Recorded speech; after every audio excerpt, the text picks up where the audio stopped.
I am Aaron Lampe, sociologist and philosopher, and this is social science that you can use every day. This will be my third attempt at launching this show. This is a third radically different iteration than the previous attempts. It's going to be one of these quick, easy things, get in, say it, and get out that I'm doing now. It should probably be fairly easy to produce quickly, easily, and to get up fast and be ready to go. This will be about the way that basic things that happen in your everyday life are attributable and understandable through the lens of social science, in order to get people to sort of start seeing socio-scientifically what's happening in the world instead of thinking in terms of pseudo-politics or not at all, which I'm sorry to say is more likely to be the case.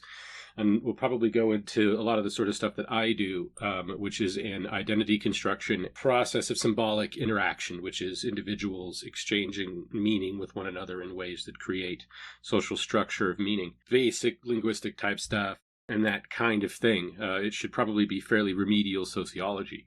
Somewhere in the George Herbert Mead school of thought, branching sort of out into how and why ethnography, which I've a lot of experience in, and ethnomethodology, which I try to utilize, is useful, and how you can do basic fundamental observation in everyday life of the people that are around you and the things that are happening to you, and see why they have social scientific significance, or why things like participation, activism might be necessary or involved, or even to see when prejudices or biases may be at work that are detrimental to the projects that you and the people you're working with are working toward.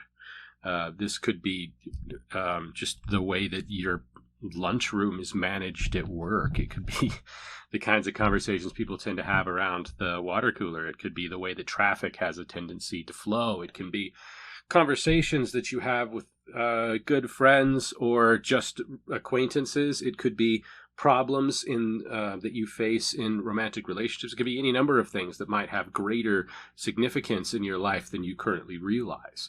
And these things might give you the tools to be able to pick some of that up and be like, in the larger context, this is what it seems like might be involved here, what might be happening, what I might be missing, what they might be missing, how we might be able to improve the situation by being more basically aware of what's going on in our lives. That's the idea.